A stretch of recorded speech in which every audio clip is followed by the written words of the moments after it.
Aujourd'hui, on a la quatrième conférence internationale sur la mobilité durable en partenariat avec la Fédération internationale des routes. Elle vient à quelques semaines de la COP27. Et on veut mettre en valeur l'expérience du Royaume du Maroc sous l'impulsion de Sa Majesté par rapport, par exemple, au mix énergétique où le Maroc s'est engagé sur 52% d'un mix énergétique à l'horizon de 2030. C'est des expériences qui sont honorables à l'échelle internationale et qu'on veut mettre en valeur. Il y a des choses qu'Autoroutes du Maroc a fait dans le domaine de la mobilité durable qu'on veut aussi partager.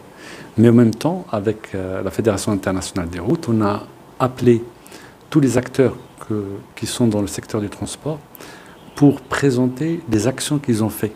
Et comme ça, le partage sera fait et l'action sera plus rapide. Au milieu de la journée, on a ouvert cette conférence sur les startups qui ont des idées dans la mobilité durable et qui cherchent des partenariats avec des acteurs comme Autoroutes du Maroc et équivalents pour accélérer cette vitesse. Et à la fin de la journée, on va donner des trophées pour les gens qui ont réussi des choses. Et comme ça, on est dans une dynamique d'action, dynamique de résultats. Mais en même temps, la direction, c'est d'aller vite parce que le changement climatique est là, il est alarmant, il y a des choses qui nécessitent de l'action continue mais rapide.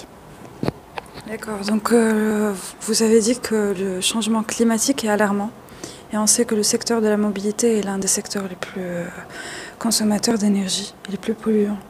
Donc quelle est l'urgence au Maroc et comment est-ce que ADM accompagne cette transition énergétique au niveau du secteur de la mobilité? En fait, le Maroc a pris des engagements en tant que pays dans les différentes COP, après la COP 21 et 22. Et ces engagements-là se sont traduits dans le nouveau modèle de développement et après dans le programme gouvernemental. Et ADM travaille à l'intérieur du programme gouvernemental dans ce sens. Par exemple, sur les voitures électriques, on a mis des bornes parce qu'au Maroc, on va produire des voitures électriques, on les produit déjà. Et donc, c'est une cohérence globale que Autoroutes du Maroc s'inscrit de manière parfaite et cohérente avec la politique et le programme gouvernemental dans ce sens. Et on est fiers de ce qui a été fait et on est fiers de l'ambition que le Maroc a pris à l'horizon de 2030. Cela dit, on est en train de voir ce que les autres ont fait, notre partenaire, pour accélérer cette vitesse. Et ça passe toujours par la formation, par les ressources humaines, par la qualification. Et une fois on exécute ça, on le partage avec les pays africains parce que Autoroutes du Maroc, c'est un acteur régional avec les autres pays africains. Est-ce que vous avez d'autres projets dans ce sens?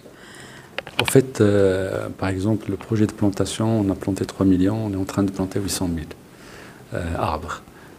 Les projets de talus, stabilisation de talus, on a fait une dizaine d'hectares, on a des ambitions de centaines d'hectares.